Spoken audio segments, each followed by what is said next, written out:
नमस्ते विद्यार्थियों। अपन अलंकार के बारे में पढ़ रहे थे। तो अलंकार के प्रकार चल रहे थे।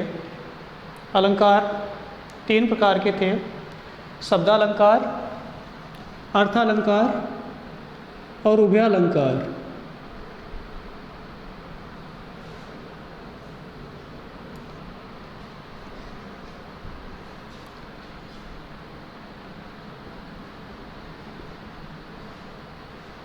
शब्दालंकार,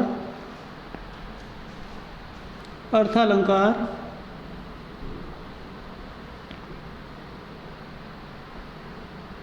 और उभयालंकार।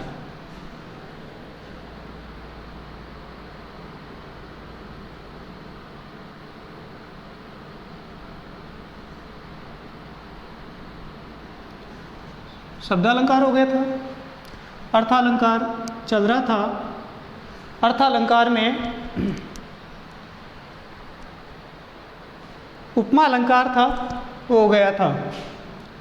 अब दूसरा है रूपक अलंकार।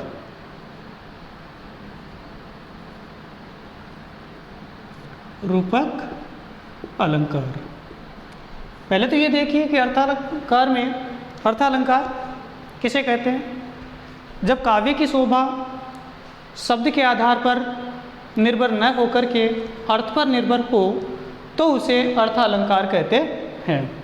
अर्थालंकार में पहला क्या था? उपमा अलंकार। उपमा अलंकार था। तो उपमा अलंकार में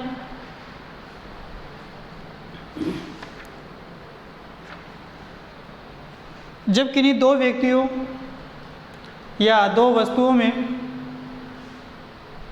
उसके रंग, रूप, गुण, स्वभाव आदि के आधार पर जब किन्हीं 2 व्यक्तियों या वस्तुओं में रंग, रूप, गुण या स्वभाव के आधार पर जब उसमें समानता प्रदर्शित की जाती है तो उसे उपमा अलंकार कहते हैं।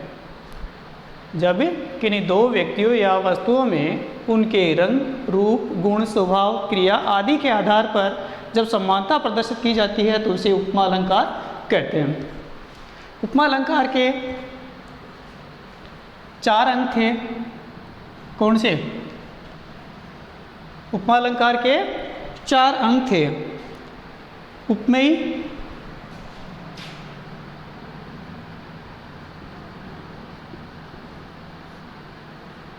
उपमान, वाचक शब्द और चौथा सम्मान, गुण या धर्म। तो ये 4 अंग होते हैं इसके।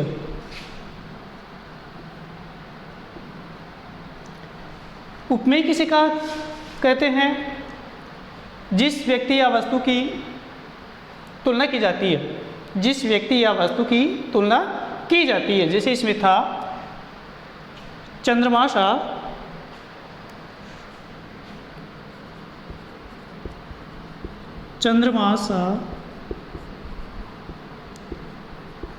कांति में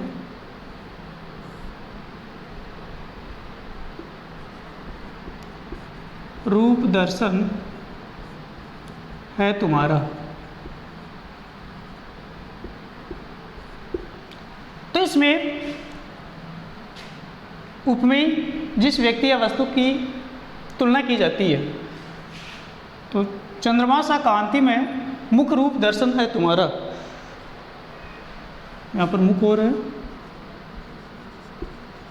मुख रूप दर्शन है तुम्हारा। तो ये जो मुख शब्द है ये क्या है? उपमेय। क्यों? क्योंकि इस मुख की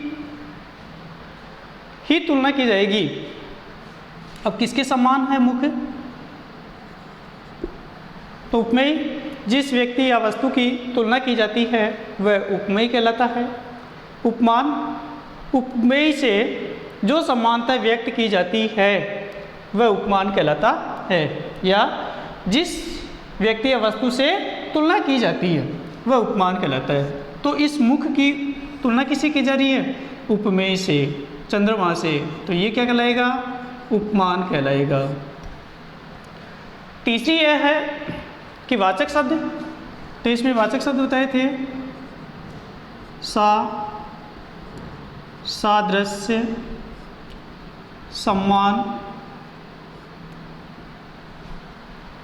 के समान,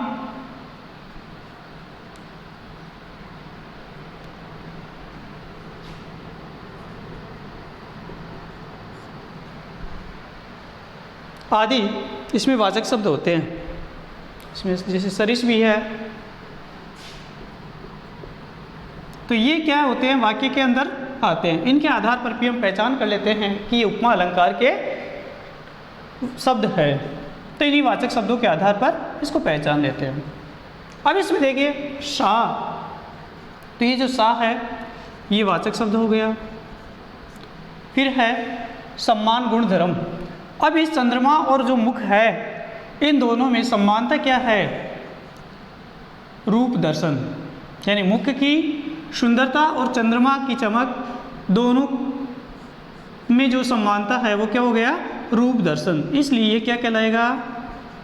सम्मान धर्म कहलाएगा ये, या सम्मान गुण कहलाता है। तो इस प्रकार से जो उपमा अलंकार है उसके 4 अंग होते हैं: उपमेय, उपमान, वाचक शब्द, सम्मान, गुण, धर्म।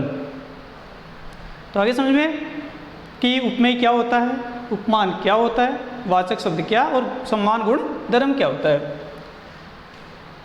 उपमा अलंकार है 3 प्रकार के होते हैं। पहला है पूर्णोपमा, दूसरा है पूर्णोपमा, दूसरा है लुप्तोपमा, और तीसरा है मालोपमा।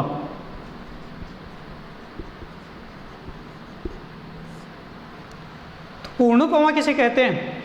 जब उपमा अलंकार के चारों अंग विद्यमान हो, यानी जब वाक्य में उपमा अलंकार के क्या चारों अंग विद्यमान हो तो वह क्या कहलाता है? पूर्णोपमा कहलाता है। जब वाक्य में उपमा अलंकार के चारों जो अंग है ये अंग विद्यमान हो तो वह पूर्णोपमा कहलाता है। दूसरा क्या था? लुप्तोपमा। जब वाक्य में उपमा अलंकार के चारों अंगों में से एक या एक से अधिक अंग जब लुप्त हो तो उसे लुप्तोपमा कहते हैं। जब उपमा अलंकार के चारों अंगों में से एक या एक से अधिक अंग लुप्त हो तो उसे लुप्तोपमा कहते हैं। तीसरा है मालोपमा। जब एक ही उपमेय के आधार पर अनेक उपमानों की विशेषता व्यक्त की जाती है तो वह मालोपमा कहलाता है। जब एक ही उपमेय के लिए अनेक उपमान हो, क्या? एक ही उपमेय के लिए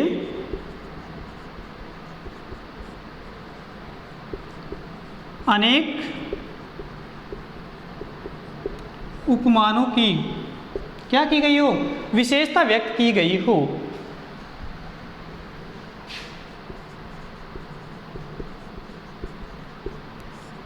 विशेषता व्यक्त की गई हो तो उसे मालोपमा कहते हैं। तो आगे समझ में कि उपमा अलंकार 3 प्रकार के हैं: पूर्णोपमा, लुप्तोपमा और मालोपमा। तो पूर्णोपमा में उपमा अलंकार के वाक्य में चारों अंग विद्यमान होते हैं, वह पूर्णोपमा कहलाता है। और लुप्तोपमा, जब वाक्य में उपमा अलंकार के चारों अंगों में से एक या एक से अधिक अंग जब लुप्त हो तो वह लुप्तोपमा कहलाता है। और मालोपमा, जब उपमेय के लिए अनेक उपमानों की विशेषता व्यक्त की जाती है तो वह मालोपमा कहलाता है। इस प्रकार से ये उपमा अलंकार है। अब है रूपक अलंकार।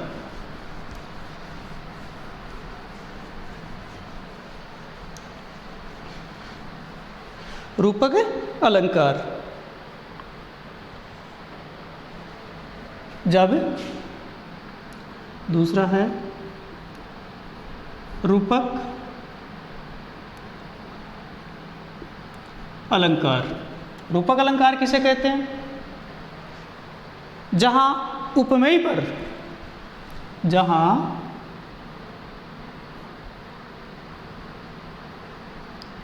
पर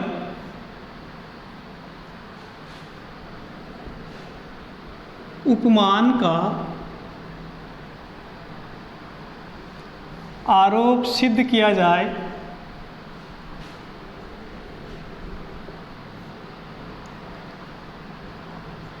तो उसे क्या कहते हैं? उसे रूपक अलंकार कहते हैं।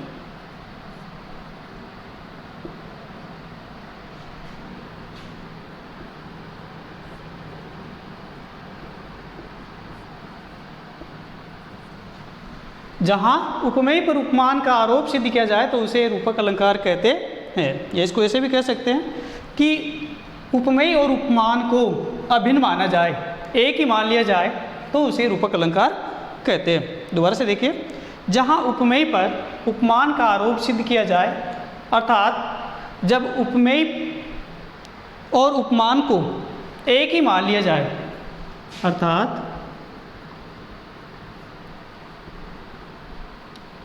उपमेय और उपमान को एक ही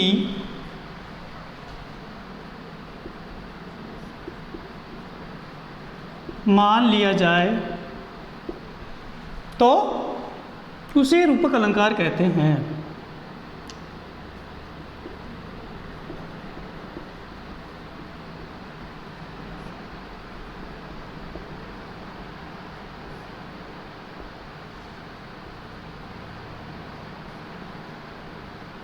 देखिए, जहाँ उपमेय पर उपमान का आरोप सिद्ध किया जाए, अर्थात उपमेय और उपमान को एक ही मान लिया जाए। किसको? उपमेय और उपमान को जब एक ही मान लिया जाता है तो वहाँ पर क्या होता है? रूपक अलंकार होता है। जैसे चरण कमल बंदो हरि राई।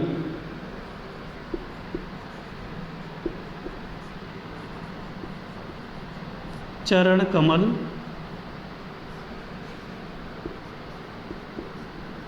बंदो हरि राई। दूसरा उदाहरण है माया दीपक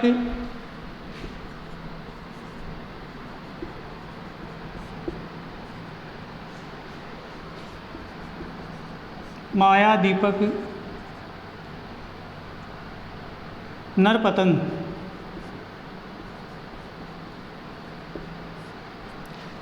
माया दीपक नरपतंग भरमी भरमी इवे पड़ंत।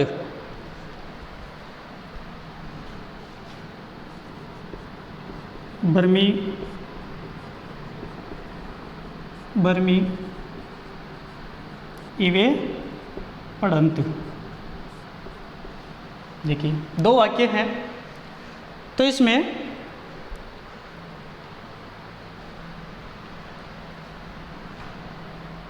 चरण कमल और माया दीपक ये दो शब्द ऐसे हैं, ये उपमेय और ये उपमान।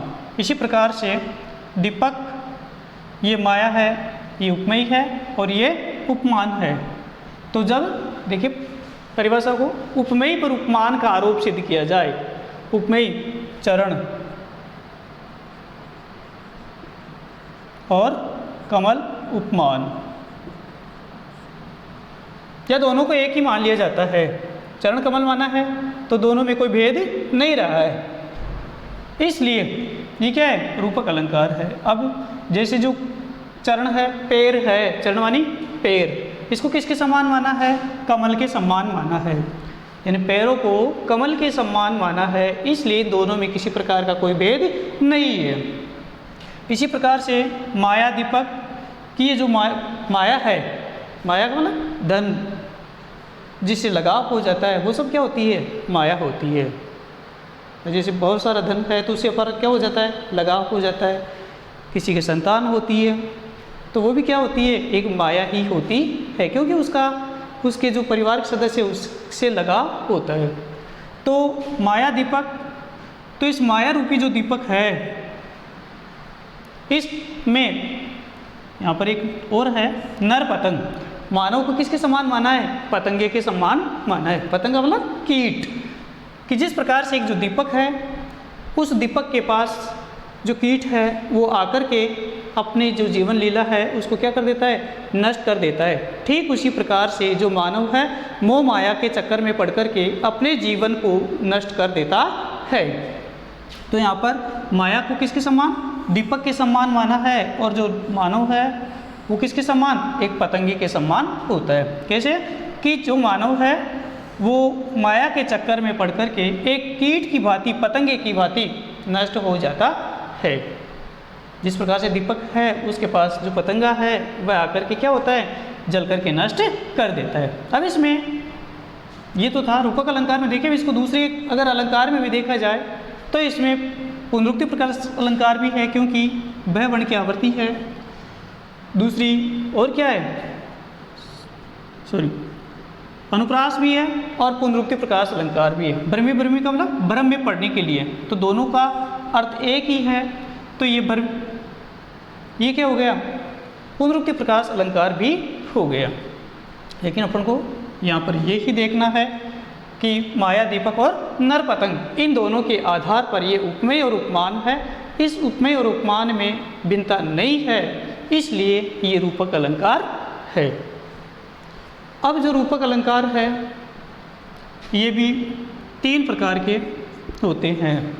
रूपक अलंकार भी 3 प्रकार के होते हैं, शांग रूपक, निरंग रूपक और पारंपरिक रूपक। शांग रूपक, दूसरा है निरंग रूपक और तीसरा है पारंपरिक रूपक।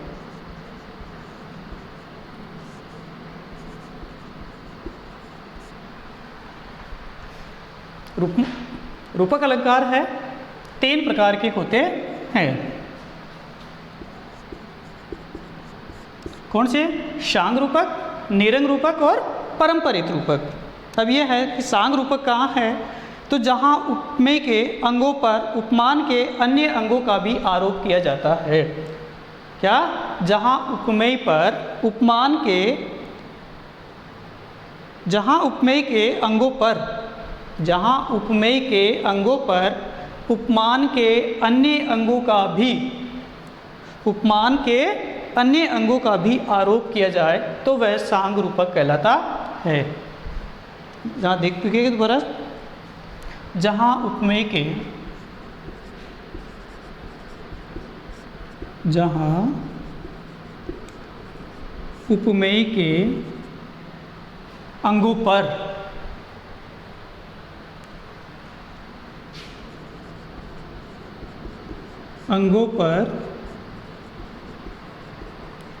उपमान के अंगों का, उपमान के अन्य अंगों का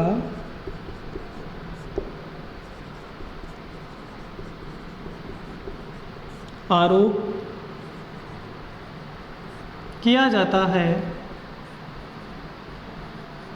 तो उसे क्या कहते हैं, शांग रूपक कहते हैं।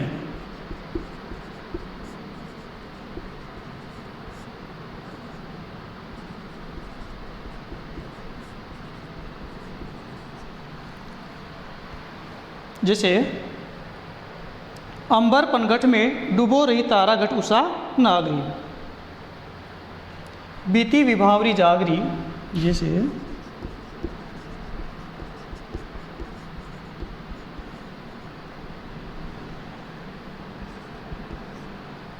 बीती विभावरी जागरी,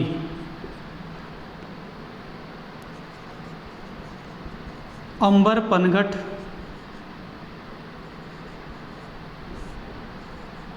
में डूबो रही उषा,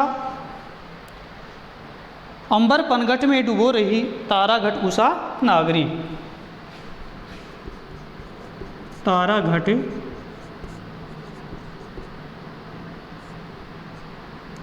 उषा नागरी। देखिए, बीती विभावरी जागरी, अंबर पनघट में डुबो रही तारा घट उषा नागरी। पहले परिभाषा को देखिए। जहाँ उपमेय के अंगों पर उपमान के अन्य अंगों का आरोप किया जाता है, इसका उपमेय के अंगों पर, उपमेय के अंगों पर उपमान के अन्य अंगों का आरोप किया जाता है, तो उसे क्या कहते हैं? रूपक, सांग रूपक कहते हैं। तो ताराघट उषा नागरी है ना। तो बीती विभावरी जागरी, अंबर पनघट एक जो नायिका है, इसमें इस नायिका का वर्णन किया गया है कि अंबर रूपी जो पनघट है, पनघट मानी घड़ा जहाँ या ऐसे भी हो सकता है पनघट जहाँ पर पानी भरा जाता है, पानी भरने का स्थान उसको कहा जाता है पनघट। और अंबर मानी आकाश, डूबो मानी डूबो माना, तारा मानी तारा, घट मानी घड़ा, उषा मानी संध्या के समय, और नागरी का मतलब चतुर नायिका। तो यहाँ पर माना है कि संध्या के समय एक जो नायिका है वह अंबर रूपी जो पनघट है उसमें तारा रूपी जो घड़ा है उसको क्या कर रही है? डुबो रही है। तो यहाँ पर उपमेय पर उपमान का क्या किया जा रहा है? आरोप किया जा रहा है कि एक जो नायिका है, उस नायिका, ये नायिका है, नागरी है, ये तो क्या हुआ? उपमेय हुआ, और बाकी है वो क्या है? उपमान है। तो यहाँ पर उपमेय और उपमान है, दोनों है, तो इसके अन्य अंग है उसका इसमें आरोप किया जा रहा है कि एक जो अंबर रूपी पनघट है उसमें जो नायिका है अपने तारे रूपी जो घड़े हैं उसको क्या कर रही है? डुबो रही है। दूसरा है निरंग रूपक। निरंग रूपक जहाँ केवल उपमेय पर ही उपमान का आरोप किया जाता है, जहाँ केवल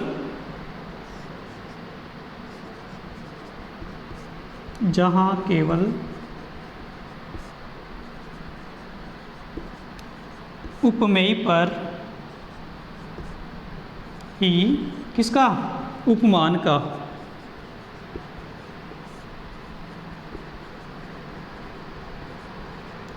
आरोप सिद्ध किया जाए तो उसे क्या कहते हैं? निरंग रूपक कहते हैं।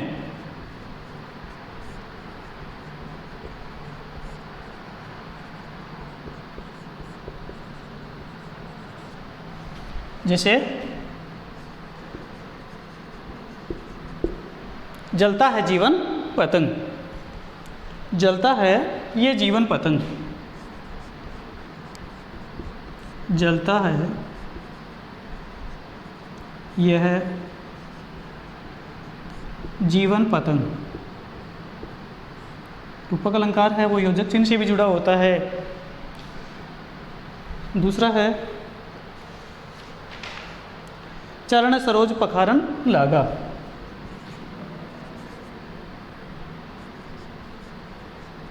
चरण सरोज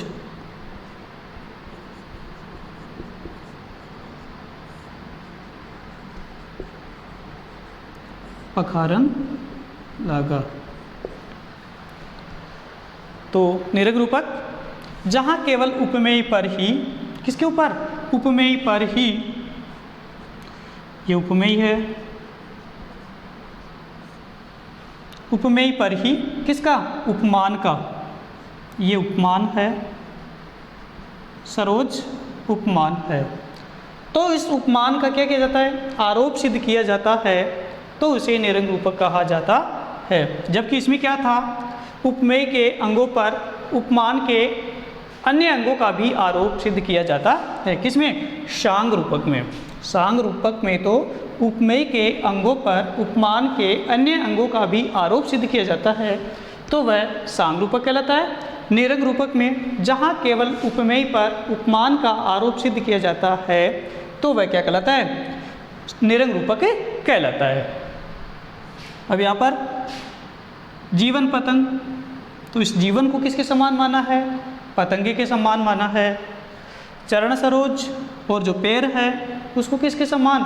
कमल के समान माना है। सरोज माने कमल, तो पैरों को कमल के समान माना है और जीवन को एक पतंगे के समान माना है। इसलिए उपमेय पर उपमान का ही केवल आरोप सिद्ध किया गया है। इसमें बाकी जो अन्य अंग है, इस अन्य अंगों का आरोप किया गया है। तीसरा है परंपरित रूपक। परंपरित रूपक में जहाँ एक रूपक दूसरे का कारण हो, परंपरित रूपक में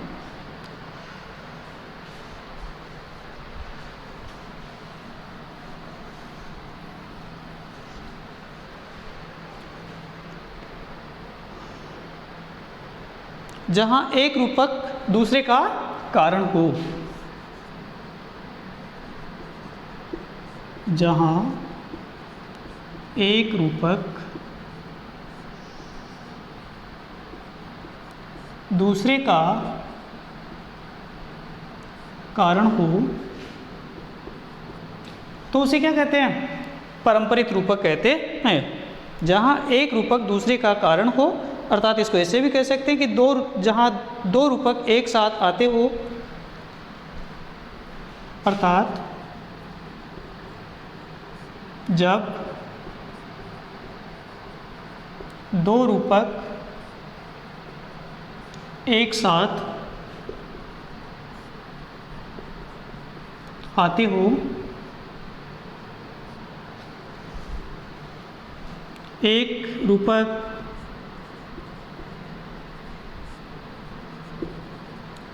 मुख्य अर्थ में व दूसरा रूपक किसमें? गौण रूप में।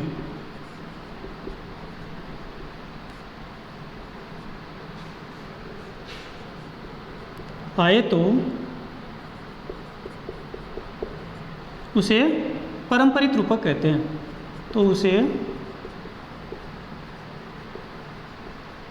परंपरित रूपक कहते हैं। देखिए, जहाँ एक रूपक दूसरे का कारण हो, अर्थात जब दो रूपक एक साथ आते हो, एक रूपक मुख्य अर्थ में प्रयुक्त होता है तो दूसरा गौण रूप में होता है। गौण रूप का मतलब जिसका कोई ज़्यादा उचित नहीं होता है, केवल वह गौण में ही अर्थ देता है, तो वह कहलाता है परंपरित रूपक। जैसे बढ़त बढ़त संपत्ति सलील, बढ़त बढ़त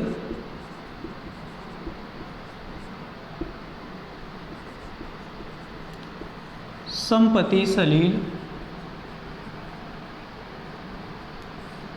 मन सरोज बढ़ जाए। बढ़त बढ़त संपत्ति सलील, मन सरोज बढ़ जाए।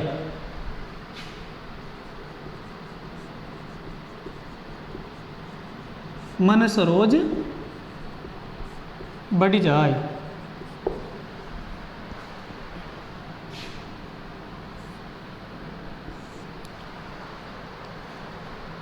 परिभाषा क्या थी? एक रूपक मुख्य अर्थ में, जहाँ एक रूपक दूसरे का कारण हो, यानी एक रूपक दूसरे का कारण हो, तो एक रूपक ये हो गया और दूसरा ये हो गया। या इसको ऐसे भी कह सकते हैं कि दो रूपक एक साथ आते हो तो एक मुख्य अर्थ देता है और दूसरा उसका गौण रूप में अर्थ देता है। तो बढ़त बढ़त संपत्ति सलील, मन सरोज बढ़ जाए, कि जैसे जैसे संपत्ति रूपी जो खजाना है वो बढ़ता जाता है। यहाँ पर सलील संपत्ति रूपी जो खजाना है उसको किसके समान? जल के समान माना है। सलील का मतलब जल। तो जिस प्रकार से संपत्ति रूपी जो जल है जैसे जैसे बढ़ता जाता है, वैसे वैसे मन रूपी जो सरोज है, कमल है, वो भी क्या होता जाता है? बढ़ता जाता है। अर्थात कहने का इसका मतलब तात्पर्य यह है कि जैसे जैसे मानव के पास धन रूपी जो जल है, अर्थात इसको सीधे भी कह सकते हैं कि जैसे जैसे जल धन बढ़ता जाता है, वैसे वैसे मानव की जो आकांक्षाएं हैं, इच्छाएं हैं, वो क्या होती जाती है, बढ़ती जाती है। जैसे समुद्र है या कोई भी जलाशय है, उसमें जैसे जैसे जल का स्तर बढ़ता जाता है तो उसमें पाया जाने वाला जो कमल है वो भी क्या हो जाता है, बढ़ता चला जाता है। तो इसमें एक उसका मुख्य अर्थ में हो गया और दूसरा क्या हो गया, गौण रूप में हो गया। अंत क्या होता है इसका कि वह जल का स्तर जैसे नीचे गिरता है तो कमल क्या होता है, घटेगा नहीं, बल्कि वह क्या हो जाएगा, नष्ट हो जाएगा। तो इस प्रकार से जो रूपक अलंकार है वो किसे कहते हैं, जहाँ उपमेय पर उपमान का आरोप सिद्ध किया जाए या उपमेय और उपमान को एक ही मान लिया जाए तो वह रूपक अलंकार कहलाता है। रूपक अलंकार है 3 प्रकार के होते हैं, शांग रूपक, निरंग रूपक और परंपरित रूपक। शांग रूपक किसे कहते हैं, जब उपमेय पर, जहाँ उपमेय के अंगों पर उपमान के अंगों का आरोप किया जाए, जहाँ उपमेय पर उपमान के अन्य अंगों का आरोप किया जाए तो वह शांग रूपक कहलाता है। निरंग रूपक, जहाँ उपमेय पर उपमान का केवल आरोप सिद्ध किया जाता है तो वह क्या कहलाता है, निरंग रूपक कहलाता है। जहाँ केवल उपमेय पर उपमान का आरोप सिद्ध किया जाता है तो वह निरंग रूपक कहलाता है। तीसरा है परंपरित रूपक। परंपरित रूपक में जब एक रूपक दूसरे का कारण हो, अर्थात जब 2 रूपक एक साथ प्रयुक्त हो, एक मुख्य अर्थ में और दूसरा गौण अर्थ में, तो वह परंपरित रूपक कहलाता है। इस प्रकार से जो रूपक अलंकार है वो है। तीसरा है उत्प्रेक्षा अलंकार।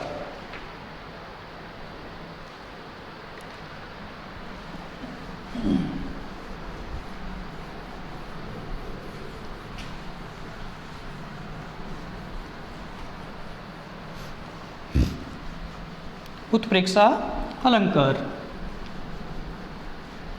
देखिए,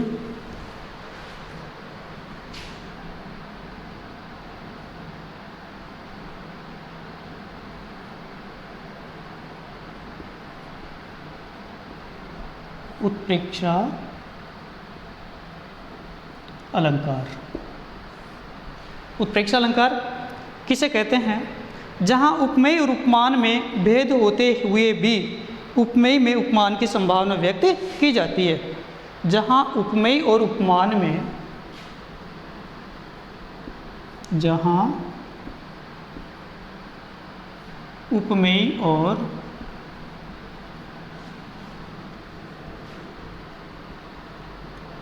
उपमान में क्या भेद होते हुए भी, भेद होते हुए भी क्या कर लिया जाता है, उसे भेद होते हुए भी उपमेय में उपमान की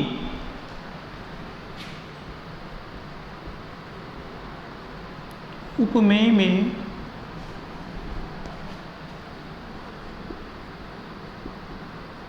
उपमान की संभावना व्यक्त की जाती है। उपमान की संभावना व्यक्त की जाए तो उसे उत्प्रेक्षा अलंकार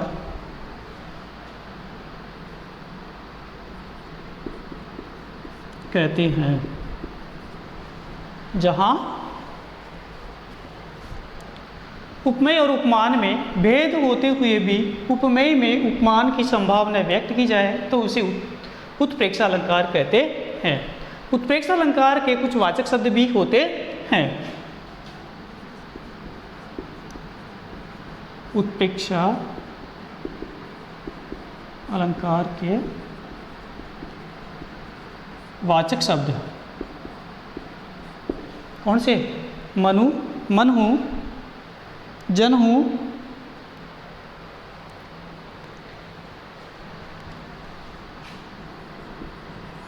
मनु, मन हूँ, मानो,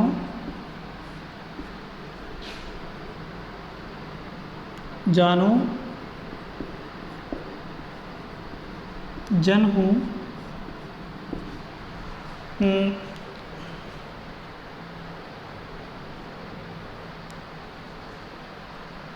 एव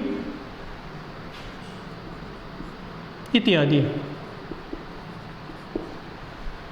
क्या उत्प्रेक्षा जो अलंकार है इसके कुछ वाचक शब्द होते हैं।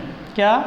मनु, मन हूँ, मानो, जानो, जन हूँ, एव इत्यादि ये वाचक शब्द होते हैं। इन शब्दों के आधार पर भी हम वाक्य को पहचान लेते हैं कि ये उत्प्रेक्षा अलंकार का उदाहरण है। जैसे निक्षे जनु, निक्षे जनु जुग विमल, निक्षे जनु, निक्षे जनु जुग विमल विदु, जुग विमल विदु, जलद पटल बिलगाई, जलद पटल बिलगाई। निक्षे जनु जुग विमल विदु जलद पटल बिलगाई। जहाँ उपमेय और उपमान में भेद होते हुए भी उपमेय में उपमान की संभावना व्यक्त की जाए तो उसे उत्प्रेक्षा अलंकार कहते हैं। तो विमल जुग, विमल विदु, जलद पटल, इन दोनों में भिन्नता है, भेद है, लेकिन फिर भी इसको क्या है, संभावना, केवल संभावना व्यक्त की जा रही है। और कौन सा शब्द है जिनके आधार पर संभावना व्यक्त की जा रही है? तो जनु जुग, इस जनु जुग के, जनु शब्द के आधार पर इसकी संभावना व्यक्त की जा रही है। तो दोबारा से देखिए, जहाँ उपमेय और उपमान में भेद होते हुए भी उपमेय में उपमान की संभावना व्यक्त की जाए तो उसे उत्प्रेक्षा अलंकार कहते हैं। उत्प्रेक्षा जो अलंकार है उसमें मनु, मन हूँ, मानो, जानो, जन हूँ, एव इत्यादि जो शब्द होते हैं इसके आधार पर भी हम पहचान कर लेते हैं कि ये उत्प्रेक्षा अलंकार है। उत्प्रेक्षा अलंकार है वो भी 3 प्रकार के होते हैं। उत्प्रेक्षा अलंकार के भेद। हेतु उत्प्रेक्षा, पहला है वस्तु उत्प्रेक्षा, दूसरा है हेतु उत्प्रेक्षा, हेतु उत्प्रेक्षा, और तीसरा है फलोत्प्रेक्षा, फलोत्प्रेक्षा।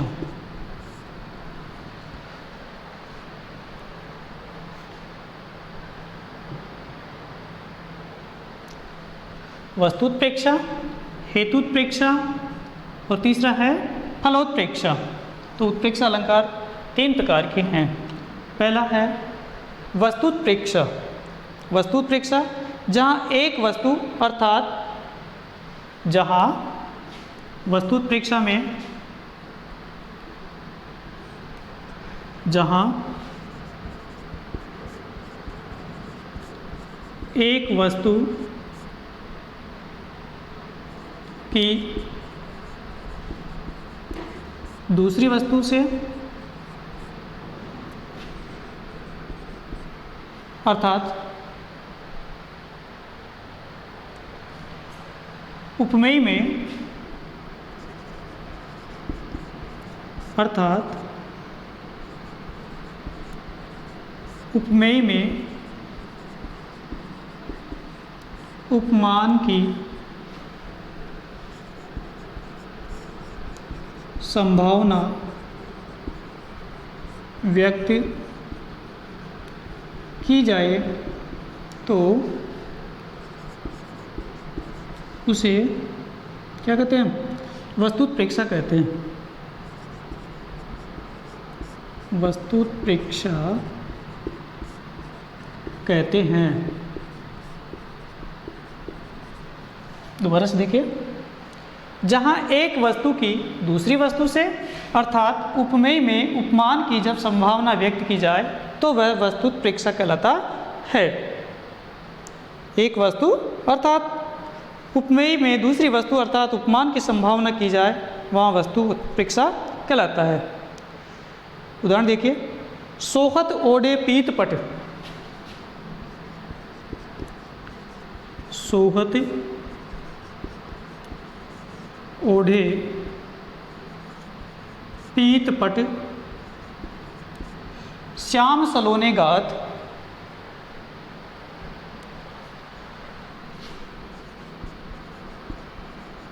श्याम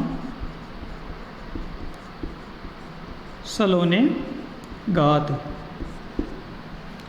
सोहत ओढ़े पीत पट श्याम सलोने गात, मनो नीलमणि सेल पर। मनो नीलमणि सेल पर आतप पड़्यो प्रभात। आतप पर्यो प्रभात।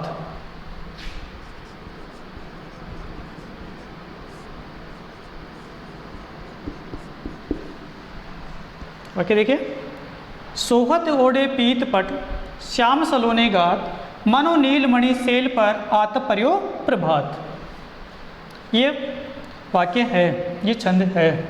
अब इसमें देखिए परिभाषा क्या थी वस्तुत्प्रेक्षा की, कि जहाँ एक वस्तु की दूसरी वस्तु से, एक वस्तु की दूसरी वस्तु से अर्थात उपमेय में उपमान की क्या की जाए, संभावना व्यक्त की जाती है तो उसे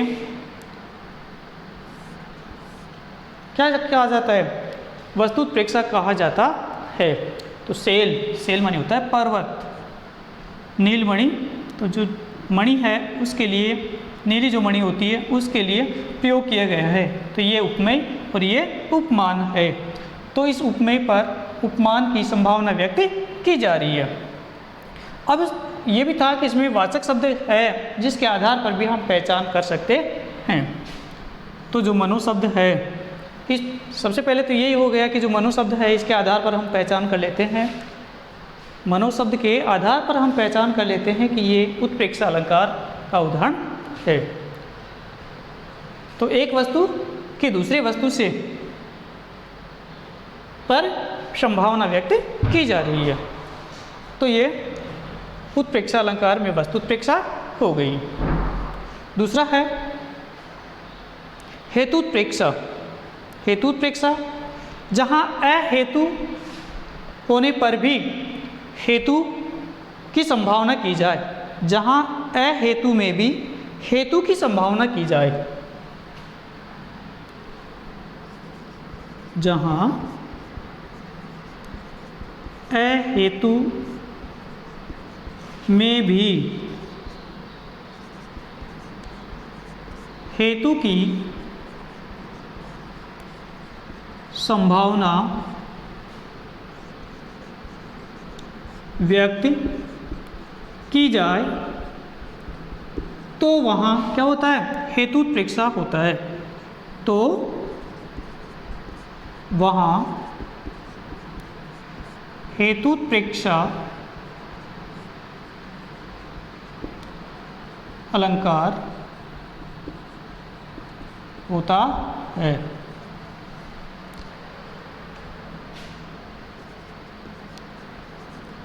हेतुप्रेक्षा परिभाषा देखिए, जहाँ अहेतु में भी, हेतु का मतलब कारण, यानी बिना कारण के भी जब कारण व्यक्त किया जाए या कारण की संभावना व्यक्त की जाए, क्या बिना कारण में भी जब कारण की संभावना व्यक्त की जाए तो वहाँ हेतु उत्प्रेक्षा अलंकार होता है। जैसे मनो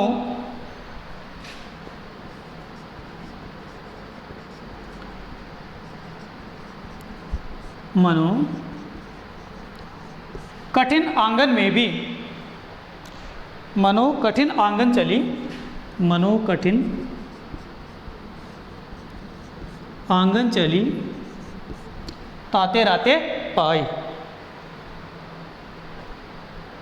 मनो कठिन आंगन चली, ताते राते पाई,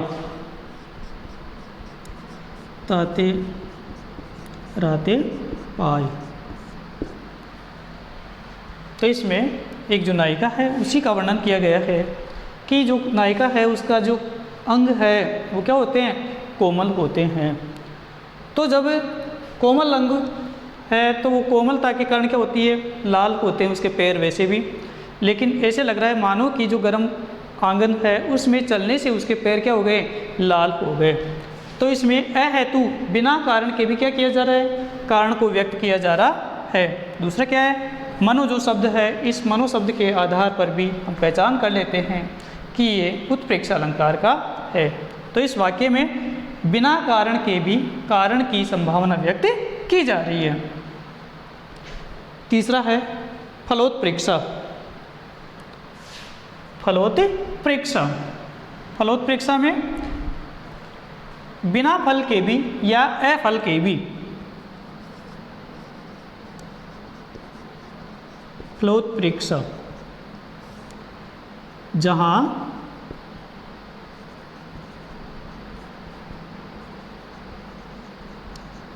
अफल के भी, अफल के भी फल की संभावना, फल की संभावना व्यक्त की जाए तो उसे फलोत्प्रेक्षा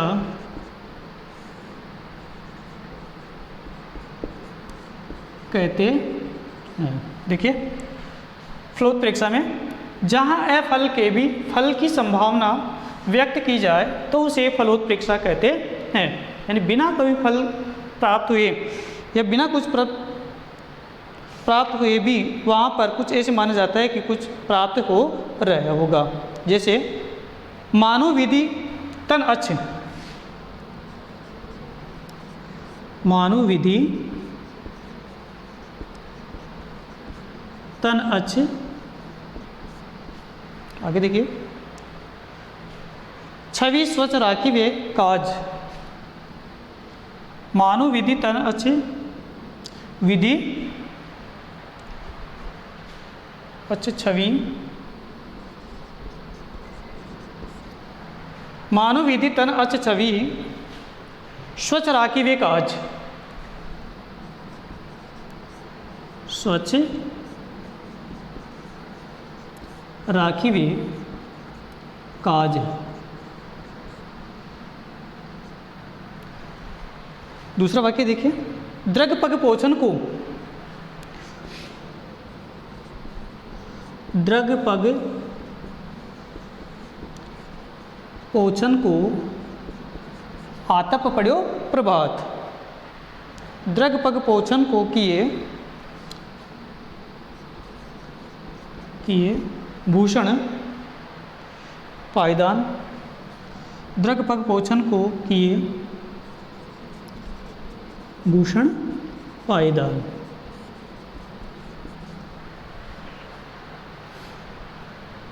वाक्य को देखिए, मानव विधि तन अच्छ छवि स्वच्छ राखी वे काज, द्रग पग पोषण को किए भूषण पायदान। मानव विधि पहला तो देख लीजिए, जो मानव शब्द है इस मानव शब्द के आधार पर ही हम पहचान सकते हैं कि उत्प्रेक्षा अलंकार है। दूसरा क्या है इसमें, परिभाषा कि जहाँ अफल के भी, यानी जहाँ पर कोई फल की प्राप्ति नहीं है लेकिन यह है कि भाई फल की प्राप्ति हो रही है। जैसे द्रग पग, द्रग मानी नेत्र, तो नेत्रों को किसके समान माना है? पैरों के समान माना है। और किसके समान माना है? भूषण ने अपने आप को पायदान के समान माना है। पायदान जो जिसके ऊपर हम क्या करते हैं? पैर पोंछकर अंदर प्रवेश करते हैं। तो जो भूषण है वो जो अपने आप के जो नेत्र है उसको एक पायदान के समान मानते हैं, जो पैर पहुँचने के लिए होता है। यानी परमात्मा के दर्शन करने के लिए वो इस प्रकार के शब्दों का प्रयोग कर रहा है। तो यहाँ पर देखिए दोबारा से उत्प्रेक्षा अलंकार, जहाँ उपमेय और उपमान में भेद होते हुए भी उपमेय में उपमान की संभावना व्यक्त की जाए तो उसे उत्प्रेक्षा अलंकार कहते हैं। उत्प्रेक्षा जो अलंकार है उसमें कुछ वाचक शब्द होते हैं। उन वाचक शब्दों के आधार पर हम पहचान कर लेते हैं कि ये उत्प्रेक्षा अलंकार का वाक्य है। जैसे मनु, मनहु, मानो, जानो, जनहु, इव। अब जो उत्प्रेक्षा अलंकार है वो 3 प्रकार के होते हैं: वस्तुत्प्रेक्षा, हेतुत्प्रेक्षा और फलोत्प्रेक्षा। तो वस्तुत्प्रेक्षा जब एक वस्तु की दूसरी वस्तु से अर्थात उपमेय में उपमान की जब संभावना व्यक्त की जाए तो वह वस्तुत्प्रेक्षा कहलाता है। दूसरा है हेतुत्प्रेक्षा, यानी अहेतु के भी जब हेतु की संभावना व्यक्त की जाए, अहेतु के भी जब हेतु की संभावना व्यक्त की जाए, हेतु का मतलब बिना कारण, यानी बिना कारण के भी जब कारण की संभावना व्यक्त की जाए तो वह हेतुत्प्रेक्षा कहलाता है। तीसरा है फलोत्प्रेक्षा, यानी जब या जिस जहाँ पर अफल में भी, यानी जहाँ पर फल न होने पर भी अर्थात सफलता नहीं होने पर भी वहाँ पर सफलता की संभावना व्यक्त की जाए तो वह क्या कहलाता है? फलोत्प्रेक्षा कहलाता है। तो अफल में भी जब फल की संभावना व्यक्त की जाए तो उसे फलोत्प्रेक्षा कहलाता है। तो इस प्रकार से ये उत्प्रेक्षा अलंकार है। नेक्स्ट।